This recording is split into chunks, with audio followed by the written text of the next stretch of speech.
顶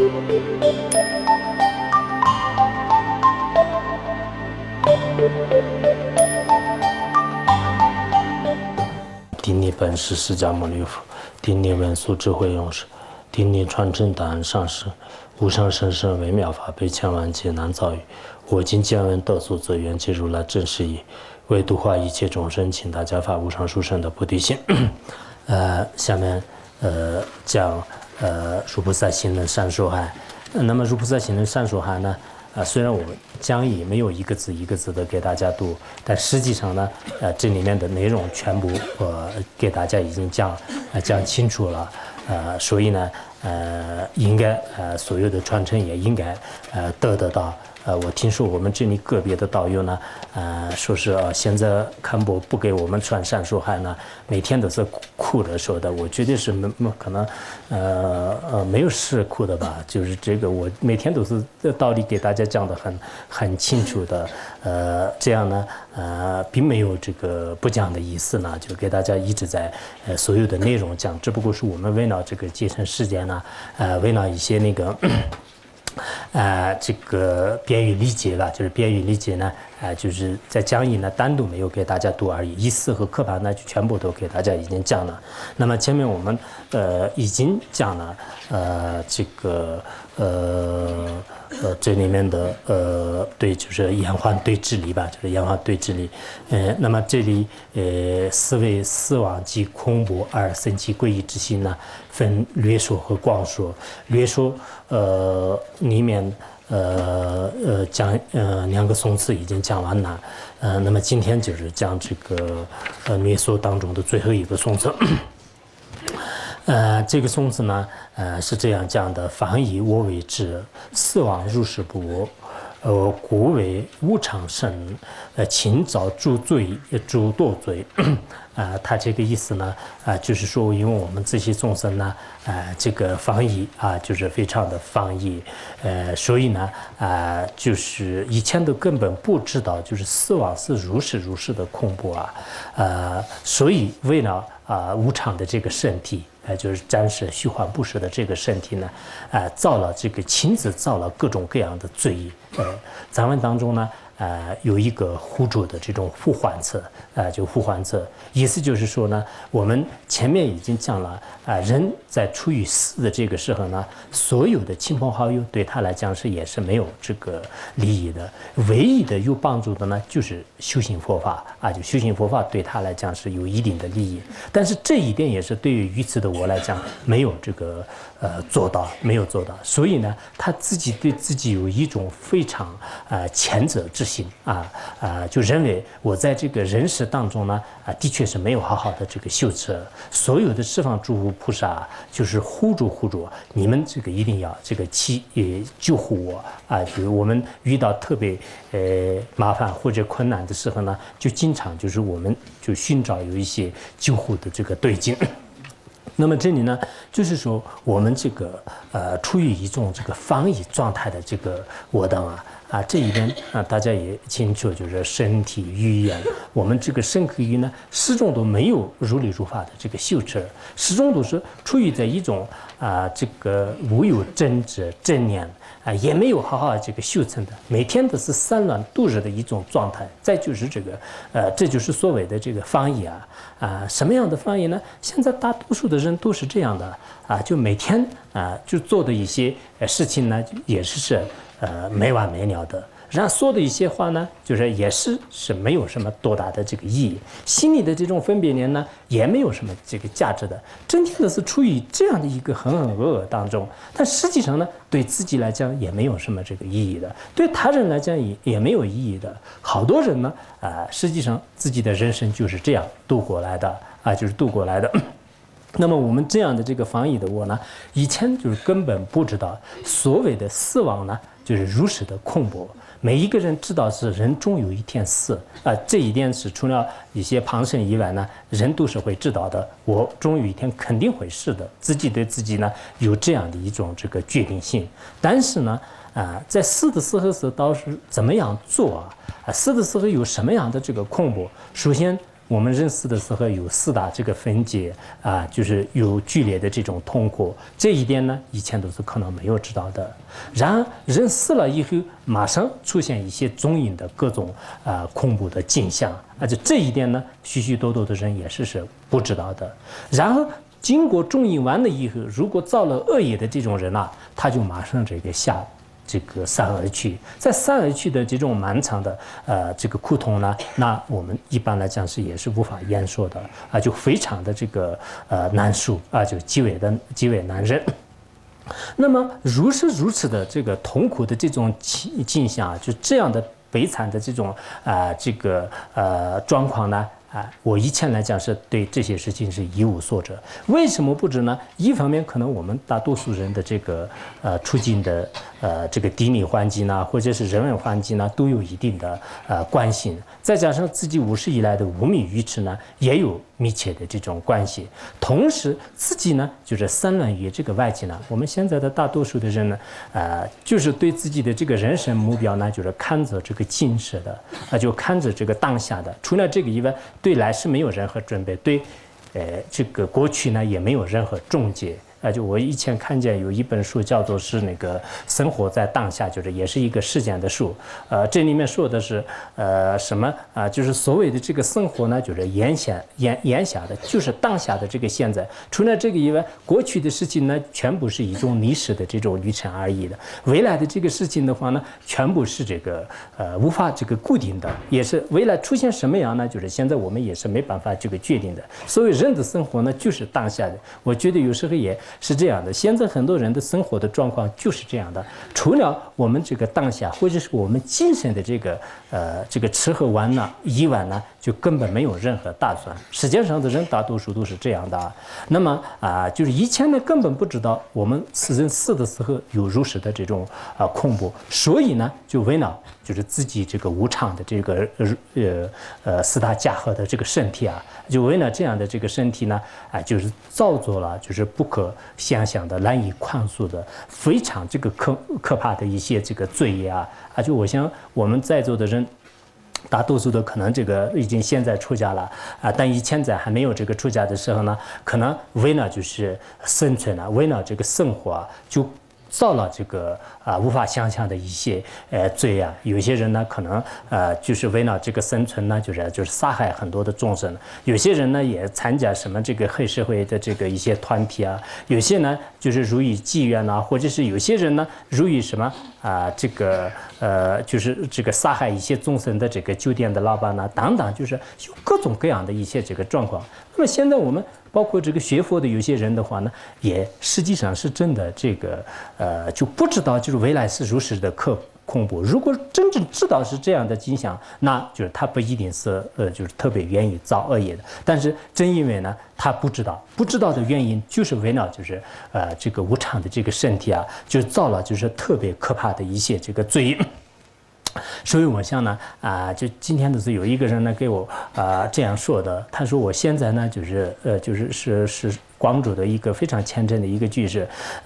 他是这样说的：现在呢就是觉得是自己的这种学佛的人生目标已经找到了，非常的高兴了，但追求的非常完美，这一点是自己非常清楚。可是以前所造过的罪啊，就是做的事情错的太多了，有时候呢一想起来的时候是特别的害怕。只不过现在早一点就醒过来了，就是所以呢，我以后永远也是不会这个退转的，一定要精进努力的这个修持。真的，我们在座的人恐怕也是有这种感觉。我们现在在这个实践当中的话，如果你没有就现在开始这个学习佛法，没有好好的这个皈依佛门的话呢，你不知以后呢在何年何月当中这个醒过来，一直不断的这个造恶业就不说别的，就是光说这个我们这个吃一些这个海鲜呢，就是吃一些生米呢，那这一点的话，那这一辈子当中是就造下多少的罪。我们这里有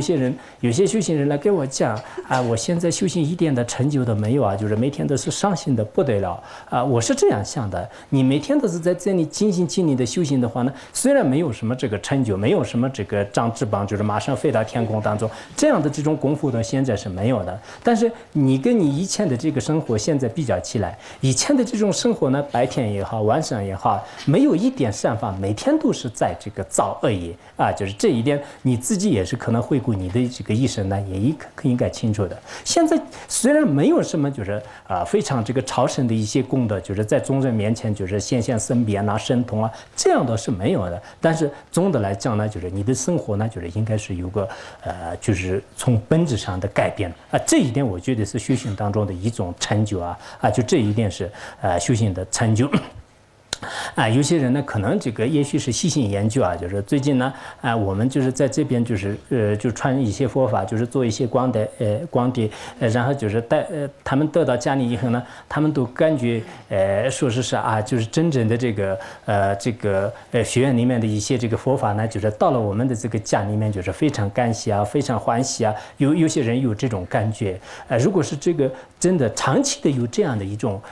这个信念呢，那么对你们的这个生活，我觉得是有一定的改变的。实际上，我们这个学佛呢，是一个改造是一个改革，是要改革什么呢？以前我的这个造恶业的生活的状态呢，现在改过来。就是现在改过来。那么以前呢，我就每天都是就是放逸的，每天都是除了什么一些这个说一些无聊的话，就是做一些无有意义的事情以外呢，每天都是没有事情去做的。那么这个现在我们呢，就是把它改过来，生活变得这个充实一点，这就是所谓的这个学习佛法，就是应该是对你有帮助的有帮助。所以我希望呢我们每一个这个修行人呢，不要跟这个以前一样的，你的这个生活状态以前一样，没有任何改变的话呢，我觉得你修行修的一点都不好就是一点都不好。虽然我们这里的人一样的，就是每天24小时基本上是在这个学习佛法。有些人这里早上起来的时候呢，先背诵，然后呢就开始闭关这个修行，然后完了以后呢，就是静静看书，又吃完了饭以后呢，就是听这个法师的课，听完课以后呢，听辅导，听完辅导以后呢，又开始那个就是修行又开始背诵那这样整个一天的全部在这个佛法当中。但我觉得是在外面的一些在家人就全部用在这样的这个时间当中，是恐怕有一点困难的。我们这里呢，一般这个高时间的，比如说自己什么买东西这样一天当中觉得是用了1个小时、2个小时的话觉得我浪费了就是1个小时、2个小时，有这种感觉。然后外面城市里面的有些人呢，我今天就是1个小时用了听佛法了，我真的很了不起就是自己好像就到处都去打电话我听佛法了我听了1个小时我好了不起就是到处就是包括那个像国外也是发传真，就是说就宣传自己的非常了不起。当然这个我觉得是就并不是不好的，就是很好的。就是首先人应该有一个，以前你1个小时不要说5分钟的听法的这种机会也是没有的，但现在呢，就是每天都是有1个小时，或者每天都是有半个小时，那么我们的这个生活呢，一定会是有一定的这个就改变就是有了改变的话，我觉得这是一种这个修行。没有任何改变，你跟以前没有什么差别，只不过听一听法或者是看一看书这个对你的生活和行为上没有任何改变的话呢，那不一定修行有帮助就是修行有利的。因此当然我们这个修行善法的时候呢，就还是这个违缘是比较多的。平时呢，就佛陀在佛经当中也是这样这说的，就是修善违缘多，造恶顺缘多。就佛陀在这个佛经里面也是这样讲的。我们这个修持善法的时候呢，还是这个违缘比较多，有时候身体不好有时候工作不顺利有时候是家庭不和和等等，就是这一点这也是一种规律的。比如说我们学这个般若经的时候呢，就般若经学得越好的话呢，就是魔王不兴不高兴，就是对你就是造的违缘就是更多的。你从来都是造一些恶业的话呢，魔王这个波旬呢特别高兴，就是每天都是给你制造这个顺缘比如说你就办一些那个什么这个入念场就是杀害众生的一些场或者说你专门造恶业的一些这个事情你要做的时候呢，就是魔王波旬特别的高兴。因为现在魔法时代的时候，一些白发护法神的能力比较这个脆弱然后这个魔宗的力量呢就是很强大。这样以后呢就是这个所有的这个魔宗眷属呢，就是会帮助你的。我们有些修行人呢为什么我以前没有修行的时候呢，我好像那个身体都很好，我自从修行以后呢，我的身体天天有病，为什么？这就是我们般若经里面也讲了，就是你这个般若学得越来越深的时候呢，那这个就是其他的一些这个人和非人呢，就是对你制造违缘呢，也是比较多的。比如说我们从来都是不学佛的时候呢，你家庭都是很好的；一学佛的时候呢，就家里面的人也反对，亲戚朋友也是对你反对，所以你的敌人就感觉上越来越多一样的。但实际上呢，说明你的成就的境界是越来越高。所以大家呢也不应该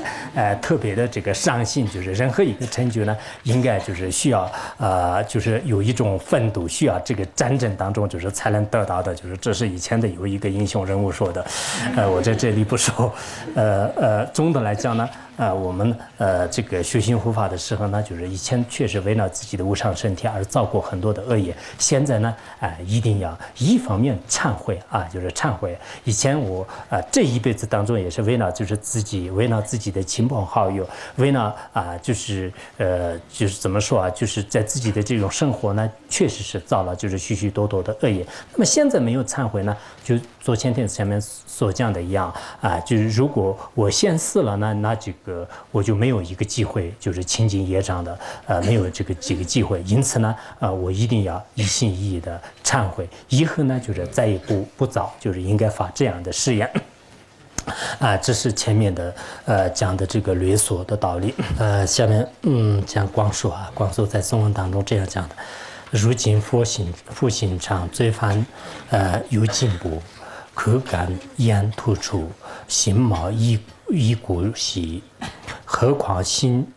恐怖模式所致之，大不有空参苦集不待言。他这里呢，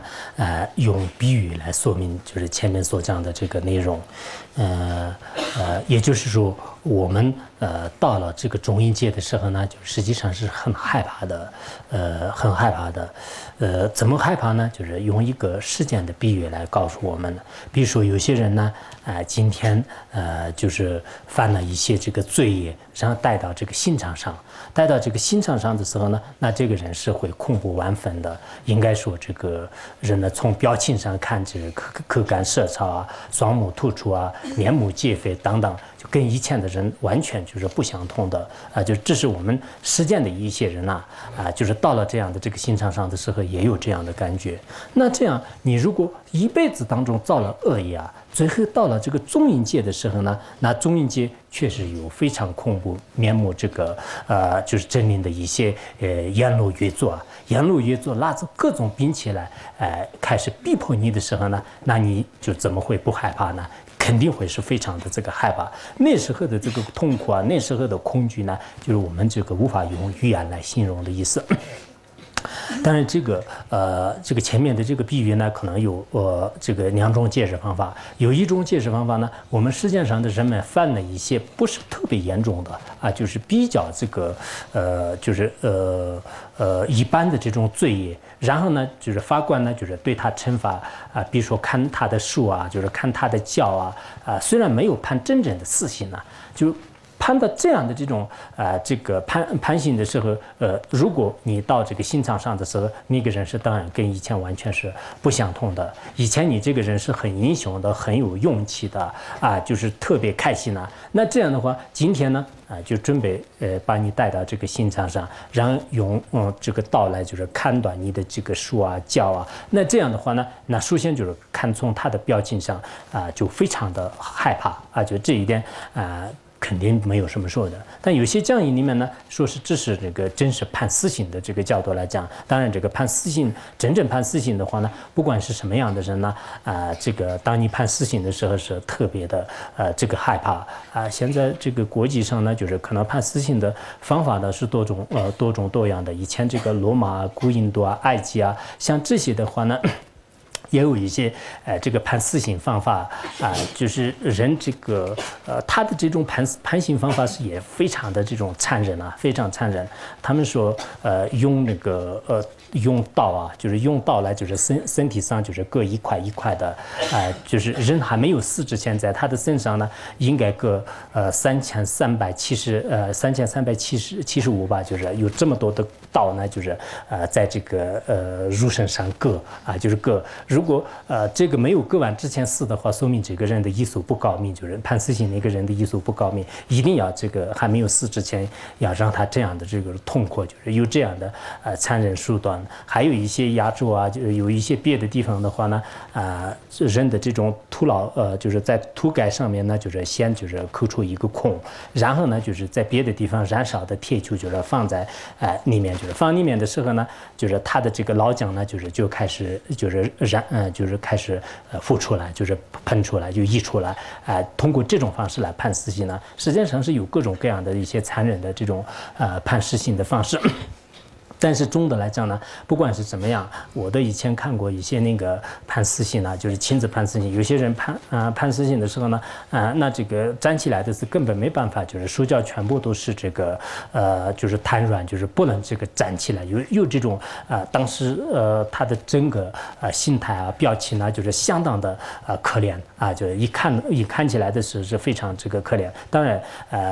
这样的这种心肠上呢，实际上是一辈子的一种判死刑，但是如果你如实害怕的话呢，你到了这个中阴节的时候的这种恐怖呢，也是增加就是好几倍。为什么呢？因为你在这个中阴身的时候呢，一般这个中阴身的中身的他的感觉呢就是非常的敏锐，有时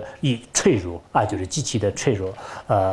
再加上呢，就是阎罗月族呢，就是比我们一般人的这种7倍高啊，或者是看起来也是相当的这种可怕。他们书上也是拿出可怕的各种各样的一些这个兵器，然后口里面也是含着一些震天动地的这个呼唤声，什么杀打等等，就是这样的话，这种这个残忍的这种场面呢，就是谁的就是没有办法这个忍受的。说我们平时呢，就一个小小的这种这个处罚，就小小的一种这个判刑呢，就是你也是特别害怕。那这样的话呢，你真的人呢，就是最后到了这个中阴界的那个时候的这种惨状呢，你怎么会是能忍受得了呢？就是根本不能忍受得了。我们有些人可能这样想，到底有没有这样的这种中阴身啊？就会不会要不要这样这个经过？这一点是没有任何怀疑的，因为这是佛陀这个亲口说的。所谓的这个佛陀呢，就是他是真实语、实语、不诳语者。就真正我们在这个世界当中是唯一的量师傅，就是佛陀。那么佛陀在这个不同的经典当中已经讲了，比如说我们从显宗的经典来讲呢，像阿含经里面。阿含经当中呢，也讲的就是非常的清楚，就是中阴的有关这个一些这个经历啊，还有这个地藏本愿经里面呢，也讲了一些所谓的这个中阴身的这些境界。当然，在密宗当中的话呢，就是像这个中阴解脱法门啊，还有一些中阴巧诀啊等等，就是这些书里面所谓的中阴的这些状况呢，就是讲的非常的这个清楚。所以我们任何人呢，不经过这一点是不可能的事情，毕竟是有的。这一点呢，我觉得是有时候看起来我们这个藏族人呢，就是还是好一点。藏族人不管是看到谁啊，就是谁的话呢，他的心里面总觉得这个善有善，恶有恶报，而且呢，就人死了以后，就是必定会是经过中阴了。这样的这种概念呢，就是他自从小的时候一直到最后这个离开人世之间呢，就在这个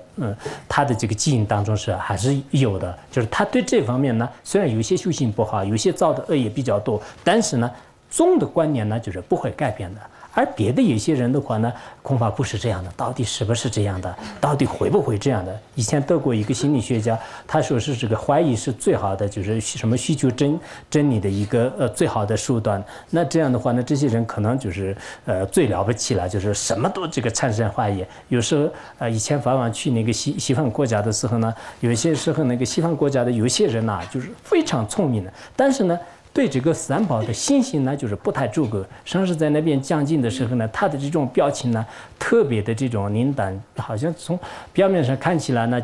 就好像一个人在怎么说啊，就是就听一个报告一样的，就是从内心当中没有一种这个特别恭敬的这种掩饰啊，就是没有这样的。然后呢，一讲什么中医呢，这样的时候呢。就这个话语那个话语，实际上真正用英明和逻辑来进行辩论的时候，什么话都说不出来，就只不过是不承认而已的。说我们现在的有些人呢，也的确有这个毛病呢，就一方面可能我们从小的时候呢，就是没有受过就是这方面佛教的这个教育，就是这是佛教的基本的这种道理，这一点都不承认的话呢，那我看我们这个学佛也没有什么这个用的。佛陀在任何一个疗愈的这些经典当中呢，都把这个今世、来世、中阴，包括我们学居士论的时候呢，大家也是应该清楚的，从小乘也好，大乘也好，密宗也好，不任何一个法里面。所有的这些经理呢，就是六中印的这些这个经过呢，讲得非常的清楚就如果你这一点都不承认的话呢，那么我们晚上睡觉就是做梦也是不应该这个承认了。那么早上醒过来，白天的这种经历和下世的这一些经历呢，就是都不应该承认了。所以有时候呢，我觉得我们在座的人呢，还是需要这个闻思。你没有闻思的话呢，你心里面的这个疑团的还没有解开。如果你疑团没有解开的话呢，你对中阴呢还是半信半疑的。如果你对中阴是到底有没有到底会不会这样会不会一种传说会不会民间的说法？如果有这样的一种心态当中的话呢，那你永远都是不会有真心来屈辱的。如果你没有一个真正的心来屈辱的话呢，那你的操作上肯定不会好好的、认认真真的去修持佛法的。因此呢，我感觉上就是有时候我特别的佩服一些那个藏地，虽然这个生活条件也比较差，然后怎么说就是他们的这个不管是交通也好，就各方面来讲不如这个其他的一些民族，但是从这个纯洁的信心呢。这种对这个因果正见的观念呢，这方面呢，就是超越了很多民族，超越了很多的这种人，所以呢，他的一些淳朴的这种正见呢，我是非常的崇拜，就是非常的随喜。当然，我们今天呢，所讲的这些呢，是在中阴身的时候的，确实有很多这个恐怖的这些景象呢，在我们面前会这个出现的。那么这一点，如果现在没有这个准备，没有这个有一定的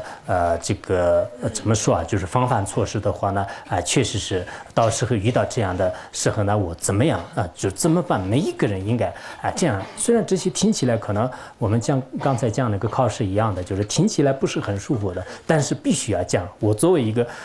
在这里就是传讲佛法的人来讲，是我有责任应该讲。前一段时间有一个美国的这个法师就是他给我打电话。他说：“你最好以后给别人宣讲佛法的时候呢，不要讲一些戒律方面的。戒律方面的话，听起来很难说，就是有一种约束的感觉。应该多讲一点功德方面的。我当时给他这样讲，佛陀告诉我们，就是一个约束的道理也要讲，就是功德的道理也要讲。这一点可能不太对吧？他说我们西方这边的话呢，不愿意听，就是什么肉也不能吃也不能结婚什么都不能就是这样的。我们西方人是不太喜欢听，所以你多讲一点功德就是做什么善事有福报发财就是这方面多提一点。”我觉得一方面他说的道理是有的，就是现在世间人呢就不愿意听，就是死完了以后堕地狱什么犯戒律这些都是不太愿意听的，不愿意听也实际上就是这样的。我觉得没有必要就是忽略，就是没有必要把它隐藏出来，就是好的东西呢就是给你讲出来，什么不好的东西不讲出来的话呢，比如说一个老师呢就培养一个学生的时候呢，他就只讲好的，就是没有讲坏的话呢，到时候那个学生很有可能就是犯法的，就是因为有些这个不好的这个地方呢，他就根本没有提过的话呢，很危险的。我觉得呢，不管是你们愿意听也好，不愿意听也好，每天都是讲这个福报、讲功德的话呢，我觉得也不一定有很大的这个利益。所以我们有些时候呢，应该自己心里面有没有一种恐惧感就我作为这一辈子来讲，就可能造了很多的恶业，但真的我要临死的时候呢，会不会出现就是各种各样的一些我以前造过罪业的，比如说你以前杀生的杀什么老虎狮子牦牛等等，这样就是杀过很多众生的话呢，你还没有闭眼睛的时候呢，就还是出现就是这些景象来到你的面前呢，就是开始吃开始就对你这个进行就是攻读就是对你进行这个就受痛苦的。那这个时候呢，我怎么办？就是每一个人应该有两方面的这个打算，就是我觉得是有这个必要。所以他这里呢，就是讲这个死亡的时候的是非常这个恐怖的景象。下面就是进一步的宣讲，谁能救护我？你此大不为，真打突不言，四方寻救护，四方便训你，无以心懊伤，彼处苦无也，惶惶何所从？他这里呢，就是说，因为我们如果造了各种恶业造了恶业呢，就是在这个死亡的那个时候呢，就是谁能这个救护我？就是在那个时候呢，就是谁能救护你？看见就是如此中阴的这种境界，或者来受恶趣的恐怖这些境界呢，就是谁能这个救护的？然后。要这个逝者就出现各种恐怖的这种幻觉的时候，他就开始这个睁着眼睛，就是死，就是可以说就睁开这个眼睛，然后呢，就是往这个四方，就双目突出，就是往四方的开始寻觅一些救护者。那么他这个寻觅怎么样？这个寻觅救护者的话呢，始终是找不到真正的一个救护者就这个时候呢，谁都没有办法。你临死的时候呢，看你怎么样这个痛苦怎么样伤心的话呢，死者也没有办法，然后别人也没有办法的。最后呢，实在没有办法的时候，自己心里也是特别的懊伤，有恐怖有伤心现在我们医院里面有时候呢，以前。看见有一个人，就是从医院里面就是下了这个病危的这种这个通知就是一看到就是让病人他自己知道以后呢，就是也特别的这个伤心，他一直拉着这个医生的这个就是拉着医生呢，就是不放医生呢，你救救我就是我不愿意死你救我不愿意死，我还要愿意活下去然后他同时呢有对自己的什么父母就是喊着爸妈我怎么样，我实在是不愿意死去。然后这些父母的话呢，他们也实在没办法，儿子你不能死你不要死医生呢你不要让他死很多人就是互相的这样这个抱着互相的开始这个就是掺着这个诉苦，但这样的话有没有用呢？就没有用的。你真的已经到这个死的时候呢，不管是医生也好，家人也好，任何人都没有任何办法。实际上，我们有些人真的罪特别这个严重的这种人呢，在临死的时候呢，他特别不愿意死，就非常害怕，然后呢，就是到处都就是寻找一些这个救护者，但是在哪里的时候呢，都找不到，自己也是没办法，就是逃脱这个危险。这样以后呢，就是最后心里就产生了极大的后悔心和恐怖心，还有呢，就是有懊丧之心，就是同时这样，最后就无依无靠当中，就是也根本找不到任何这个去向就相当于是就是这个道理呢，在这个佛陀在交往经就是交接国王的这个经典当中呢，也是有同样的这个教理你们方便的时候呢，也经常看一下一些真正的这个佛经里面，尤其是佛陀这个教往经呢，就是我们关于这个中阴身的这方面，就是讲的比较多的，我们藏文当中是有的所以这里面呢已经这个讲了人死的时候怎么样，就是什么的这个不带咒，就是昨前天我们也已经讲了。那么这个教往经里面呢，也是这样讲的，就是最后这个恐怖的阎罗族呢，就是在你这个逝者的周围就是围绕的时候就是所谓的这个逝者呢，就是根本不知就是就不知怎么办，就是然后呢，就是他睁着双目，就是在四方的寻找这个救护者，然后结果四方都是找不到的时候，自己也实在是没办法这个没办法就是得到这个救护者，没有办法得到救护者，然后呢就不知自己的方向这就是所谓的中阴身就这是在这个交往经当中也是这样讲的。交往经里面讲的和我们入菩萨行论的颂词呢完全都是相同的。我们有个别的人呢，不要像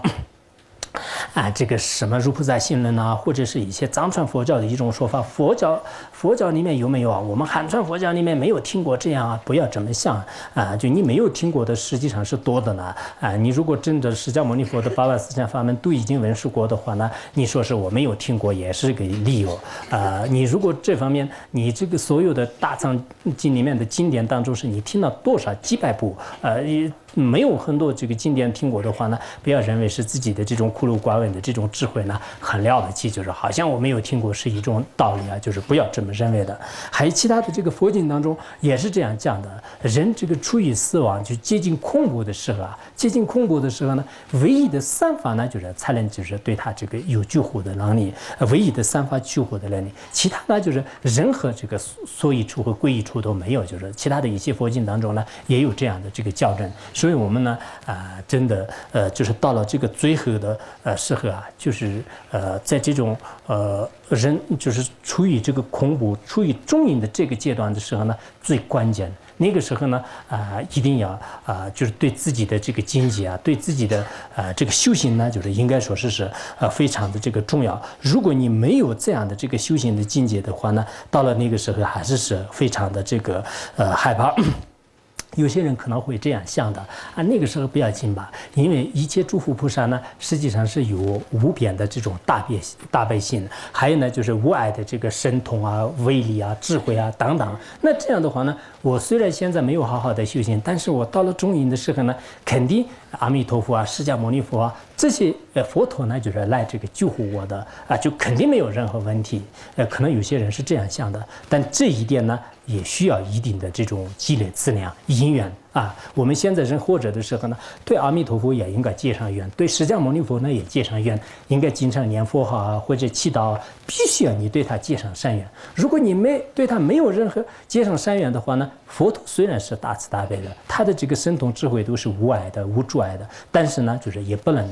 救度你的。我以前也讲过，《大智度论》当中有个很好的这个公案来这个说明这个问题。以前那个佛陀有一次呢，就是到这个舍卫城的时候。当时阿难尊者也是一起的，阿难尊者看见旁边有一个非常可怜的这个贫穷的妇女，呢，当时这个阿难尊者说，你一定要就是佛陀你一定要救度这个贫穷的妇女，然后那个佛陀呢，就是说，这个人对我就是一点因缘都是没有的，就是他对我信心也没有，因缘也没有，所以我没有办法这个救他。后来那个阿难尊者就是不太这个相信，就是他。一直再三的这个祈求就是再三的祈求。后来佛陀呢，就是也不得不听阿难的话，就是包括佛陀也是有时候还是听使者的话。所以现在的很多那个上师呢，就是他自己的事，就是不用自己的智慧，就是天天都是听那个使者的。有些这个使者呢，就是搞各种各样世间法的话呢，那么上师也是跟着这个搞世间法，也有这种情况。但是在那个时候呢，就是当时佛陀也是不得不听阿难的话，就是然后呢，就是听了阿难的话那么就是看见那个贫穷的妇女呢，就是在那边的时候，佛陀呢就是亲自到他前面去了。他前面去的时候，那个女人呢，就是她就不愿意看这个佛陀的这个就是相好庄严的这种面容就是不愿意，就是马上就是他的这个他就转身过去了，就是他的背呢就是朝向这个佛陀。然后佛陀呢就是从这个四方多就是就显现，就是四方的显现的话呢就是如果佛陀在这边显现的时候，他又转身到那边，那边显现的时候又转身到这边，这个女人也是很坏的。最后呢，实在就是没有办法，就是然后佛陀呢，就是最后先是身边了，先是神通，他就四边和上下都这个显现这个佛陀的现象。后来那个妇女呢，就是没有办法的，最后他就闭着眼睛，哪儿都不看就是一直闭着眼睛。后来就是这个阿难呢，就是深深的就是认识到，就是即使这功德圆满的佛陀也是对没有这个因缘的众生呢，不能这个度化的不能度化的。我们这个《显观庄严论》里面最后讲那个这个事业佛陀的事业呢，虽然是人欲之成的，就无亲族的这个人欲之成的，但是没有因缘的众生呢，也不可能度化的。比如说天王呢，就是降下那个雨水，但是什么这个被火烧完的这个种子呢，就是始终是没办法升起这个苗芽的。同样的道理，就是没有这个因缘的众生呢，就是即使说佛陀出世也是不能这个度化的。就是显观庄弥勒菩萨在显观庄严里面说的原因也是在这里。所以我们意思就是说，现在没有好好的这个认真的修习佛法的话呢，你就把所有的这个希望呢，就是寄托在上师啊，或者是什么这个佛陀啊，到时候肯定你来这个救我啊！我现在不好好修行，我天天要搞我的这个世间法，我天天办工厂啊，搞事业啊，搞项目啊，我现在正在起步啊，以后我发财的时候再供养这个三宝，我现在不能这样，我一定要搞世间法。你一直这样搞的话，到时候临死的时候，别说是一般的上师，就是包括佛陀来到你的面前的话呢，也是不能这个救度的。所以呢，我们这个不管是中阴身还是现在的这个众生呢，最后要真正对这个佛陀和对这个三宝呢，就是有这个信心。有了信心的话呢，那我觉得是在这个不管是你出现在什么样的这个死亡呢，就是不会这个害怕的。我们现在也可以看得到，不管是你在这个家里也好，或者医院里面，有些人死的时候呢，还是很安详的。这说明呢，就他在人活着的时候有一定的这个修行有些人呢，就不管在哪里，就是对这个死亡是特别害怕就是特别害怕。所以我们作为修行人呢，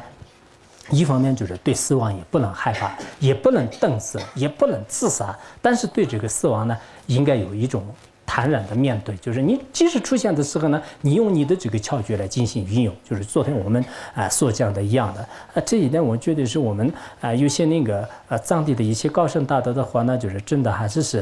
体现的非常的明显，就是体现的明显。有些这个高僧大德的话呢，他在那个医院当中是不愿意死的，他觉得是已经要接近要这个死亡的时候呢，原来我们有一个就是罗柔寺的那个吉旺堪布就是有一次前面人在看播，我们两个去看了。他说我前一段时间我去医院里面，好像就觉得是可能就是活不了，就是我感觉这样的。然后在城市里面不愿意死，还是回来了，就是死在寺院里面还是很好吧，很自然的，很开心的。再过2-3天以后呢，就已经这个圆寂了，就有时候呢，好像那个就不愿意在这个寺院里面，就是自己呢一直安住在自己的这个境界当中，就是有这样的这种感觉。所以有些呢虽然在这个先就是死在这个医院当中，但是呢真的也是跟这个普通人完全是不相同的。因为有些人真的一辈子当中就是修习散法，你最后完结的时候怕什么？就是没有什么怕的，就是为了就是准备这个死就是一直这个修行。就像以前米拉热巴一样的，我最开始的时候特别害怕死，所以我到山里面去静静修死。我现在一点都不害怕，就是已经获得了这个生死这个时辰把握，就是有一点都不害怕就像他说的一样的，有些大的呢，就像这样的，以前那个就是应该在81年的时候吧，就是81年的时候呢，就是大宝法王在那个美国一家医院里面死的。圆寂的，但是这个圆寂的时候呢，还没有正式圆寂的前1个小时、前半个小时这个时候呢，就开始这个法王的这个做起来，就做起来呢，就是告诉大家，别人这个医生护士都问他你痛不痛他说不痛不痛然后一直这个分享，一直是这个谈话就是说话就一直是这样的。后来呢，就是安详的圆寂。圆寂的时候，当时的一些这个美国医生和护士都这样讲过，我们医院里面死过很多人，从来没有看见过这样的人，特别的这个奇怪，就是这个人是真是这个神智就是他们都是这样讲的。我想我们那个上师如意宝也是圆寂的时候呢，也是非常的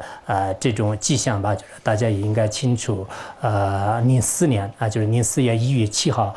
就是本来说这天的这个日子，对我们来讲是还是非常这个一种残忍一种可怕的一个日子。但对法王来讲呢，就是作为这个生死自在的一些瑜伽师来讲的话呢，这也是这个很安详的。当天那个上午应该是这个9点40分的时候圆寂的，大概在8点钟的时候呢，就是法王开始那个做起来，然后他一生当中携带的这个细解脱就是细解脱从头到尾全部念完一遍，念完一遍以后呢，就是从那个9点钟开始呢，就要开始就是做起来，而且呢，就是双目直视虚空而安详圆寂的。当时的这个医生和很多人呢，就是也感觉就是到目前为止，现在也是这样的就是感觉是在他们的这个医院当中从来没有出现过这样的这个病人。所以真是有时候我觉得，不要说他们那样的这种高深大的大成就者，平时我们普通的有些修行人跟实践人呢，就是事法上是完全不相同的。你在这个活着的时候啊，对死亡和对来世有一定准备的话呢，当你临死的时候呢，一点的就是没有这个害怕的。即使你到了这个中阴身，到了什么样的这种境界的话呢，那这种对他来讲是一种自然就是非常这个自然的，非常一个正常的。就像我在这里呢，就是到哪里。只不过是在临走的时候，我就舒适心念而已。除了这个以外，不会有什么的这种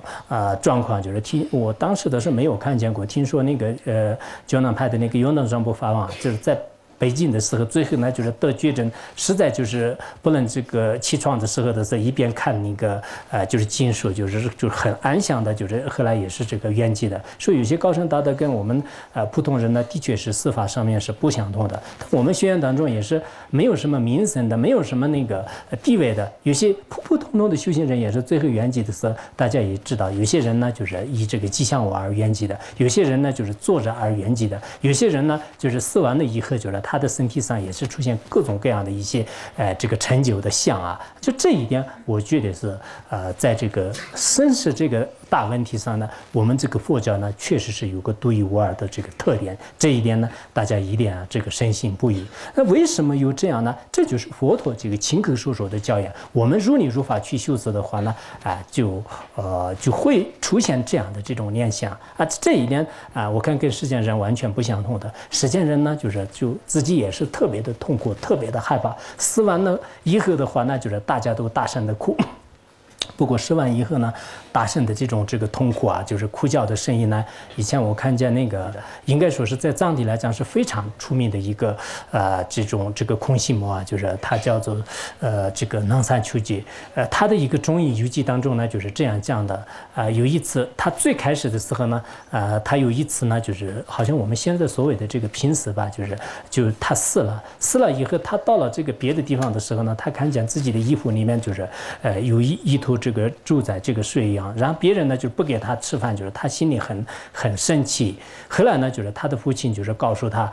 父亲喊着他，然后呢，父亲喊着他的是随着他的声音去，最后就真的去了这个中阴界了。中阴界的时候呢，当时他的有些什么这个儿女啊，就是在后面哭的时候呢。他有一种感觉，就是好像这个怒啊、血啊，就是全部都就是降临在自己的这个身上，就是特别的痛苦，就是有这种感觉。后来呢，就是他的一个上师，呢，就是安住在自己心性光明当中。那个时候呢，对他带来一种这个无比的快乐，而且呢，将自己的心和上师的这个智慧呢，就是融入一体。那个时候呢，就是他就又看到了一些什么中印的这个就中印河啊，就是中印的这个桥啊，还有中印这个阎罗法王啊等等一些经历的全部看见了。后来他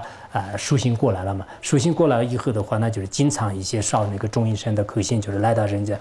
当地这个藏地来讲的，应该说是家喻户晓的，就是没有一个人不知道的，就非常出名的。但是他的一些经历来讲的话呢，我们人死了以后，最好家人不要哭啊，就是哭了以后的话，那实际上对他的这个经济不利，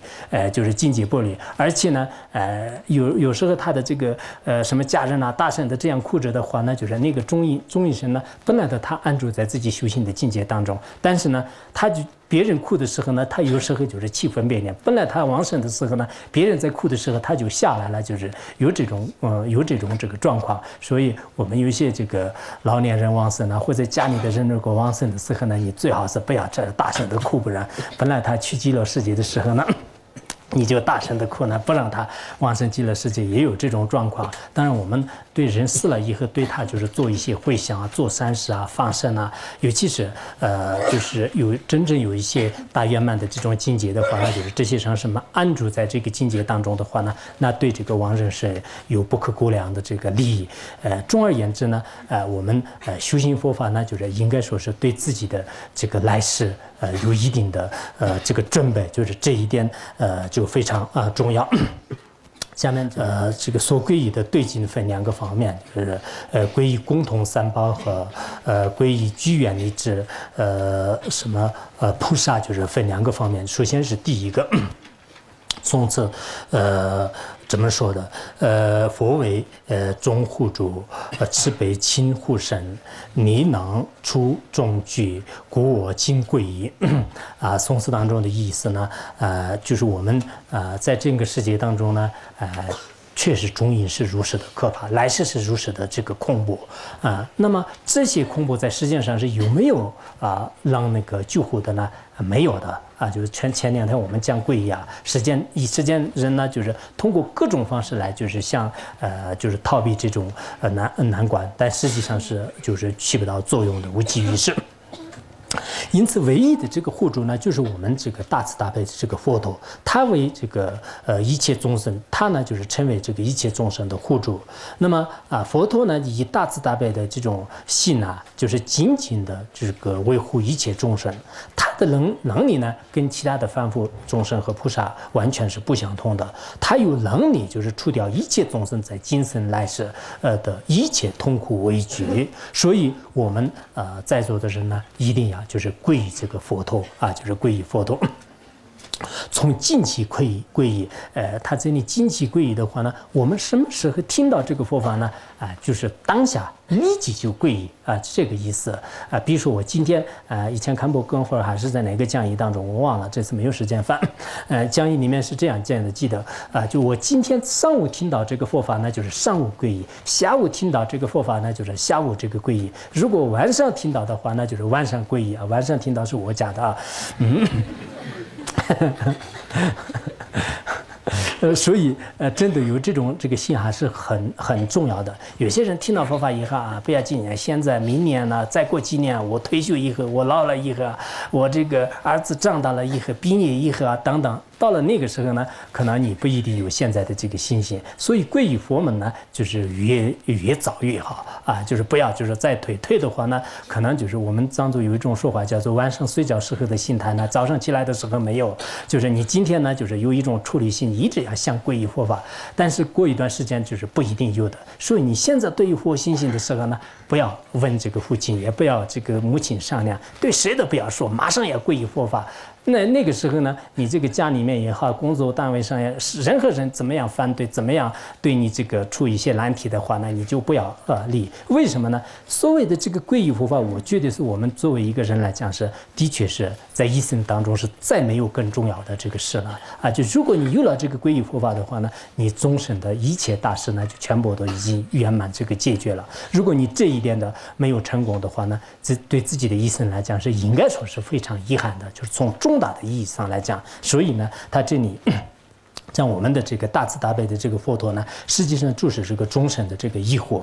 终身的疑惑。因为我们这个佛陀呢，不管是大乘也好，小乘也好，或者是任何一个宗派就所谓的这个佛陀呢，是功德这个圆满的，所有的这个端正功德圆满的。实际上的任何仙人或者是转轮王实践的天王等等，任何一个就是非常了不起的这些众生呢，都根本没办法就是与他比较的。他的这个每一份功德呢，就世界上的任何一个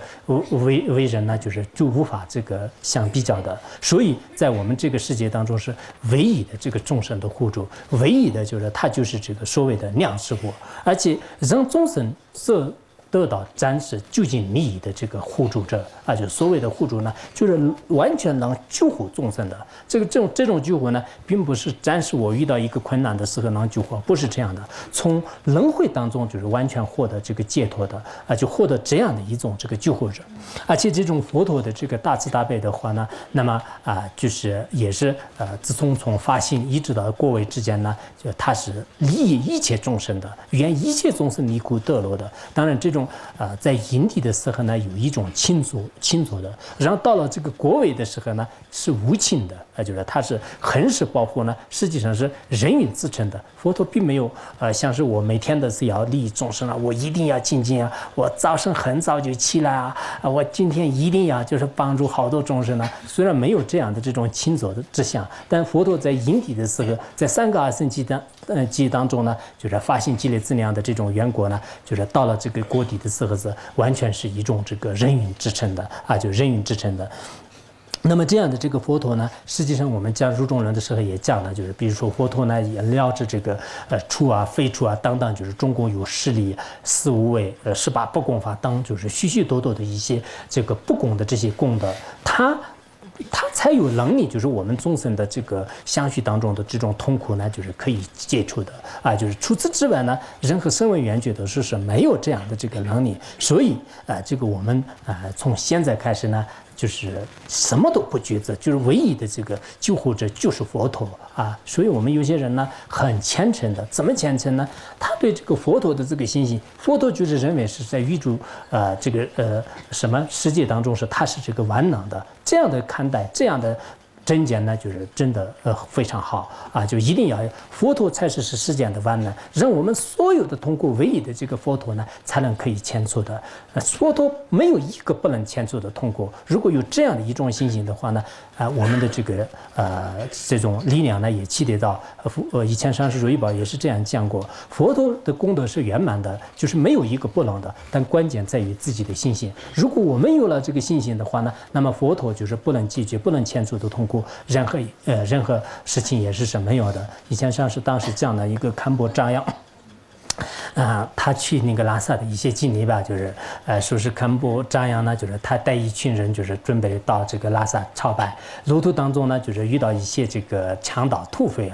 就是他们呢要求把所有的这个财产全部交给他们。当时所有的眷属呢，就是大家都就惊慌失措，就非常害怕，然后这个四处逃避。在那个时候呢，就是堪布告诉他们，你们这样逃避也实际上是解决不了，就是也不能这个就近的救火，一定要大家一心一意的念佛。然后他自己到一个无有丝毫阻拦的一个石板上就是一个大的石头上，然后他就一心一意的就是祈祷这个佛陀。祈祷佛陀以后呢，那些这个土匪那些土匪呢就是特别的不高兴，然后他们向那个堪布开始进行开枪。开枪的时候呢，在他的这个衣服上呢，就除了一些应有的子弹痕迹以外，就是根本没有受到任何损害。就是任何损伤。后来这些土匪呢也非常的这个害怕，就是也感到就是极为的稀有，大家呢就四处这个逃走。大家都做了，所以法王说，就是这一点呢，当我们遇到这个最害怕、最痛苦的时候呢，就是在心里面就是有一个唯一的，就是祈祷这个佛陀，由这个佛陀来这个救护我们。如果有这样的一种境界的话呢，那么就是佛陀就是没有一个不能这个救护的，没有一个不能就是牵出的这种痛苦。所以我们平时不管是你到这个中印的时候前一段时间我们讲净土教研的时候也给大家讲过，你到中印的时候呢，最害怕的时候就是祈祷佛陀、祈祷阿弥陀佛、祈祷释迦牟尼佛，或者跟自己的根本上是无二无别的。有这样的一种念头的话呢，那你在这种畏惧当中是一定会是解脱出来的。所以呢就是如果一个人一心一意的这个皈依佛陀的话呢，那么这个人是永远也是不会这个堕入恶趣的。佛陀在佛经当中也是这样讲的，就是何人皈依佛，永恒不就是永恒不堕什么就是永不堕恶趣，就是对，应该有这么一个校正，就是任何一个人呢，如果皈依佛陀的话呢，就是永远也是不会堕入恶趣的。所以我们在冥思的那个时候就是能不能有一个我要皈依佛实际上都是唯一的这个功德尊主就是佛陀如果在我们内心当中真的产生了这样的一个念头的话呢，那就我们的这个恐惧一切这个畏惧呢，就马上就是已经这个解决了。如果你没有这样的念头你到时候就是出现一些这个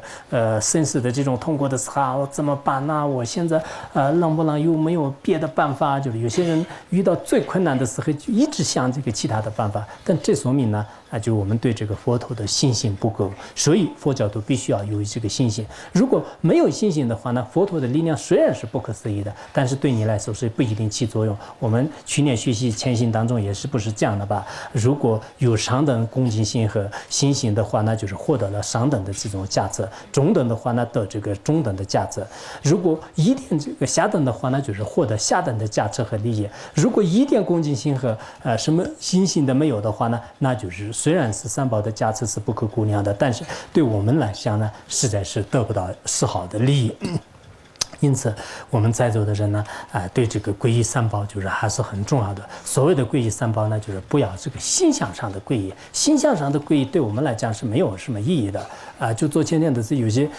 人给我打电话，他们说是我们现在还是学习什么这个入菩萨心的呢？我说最好不要用心向上的学习，心向上的学习对你们来讲也没有什么意义，对我来讲也是浪费财产而已。实际上我不太愿意，就是我不需要一些虚名，就是你们真正一心一意学习的话呢，哪怕是有一个人也是我就非常高兴的。如果你不是特别的这个诚心的学习，只是报名而已啊，或者只是就加上一个数目而已的话呢，最好你们还是做你自己的实践事啊。你们世间的工作那么多啊，就是你们还是忙着你世间的事情。所以呢，我每天给你就是指点呢，还是多余的事情。最好我们不搞一些心想的，应该是有一种实质性的。什么叫实质性呢？从你的内心当中真的对这个佛法三宝有这种恭敬的信心的话呢，就像我们《碎念三宝经》当中专门讲了这个佛的4种力量一样的就是真正是对这个佛法僧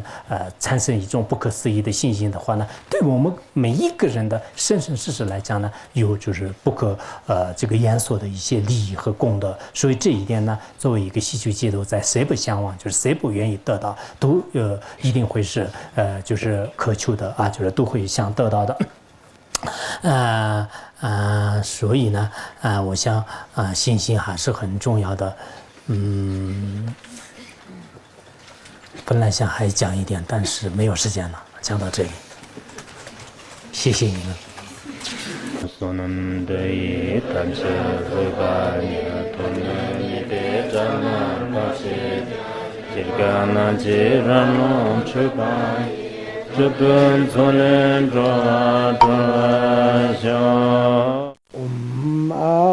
ahum banzarangara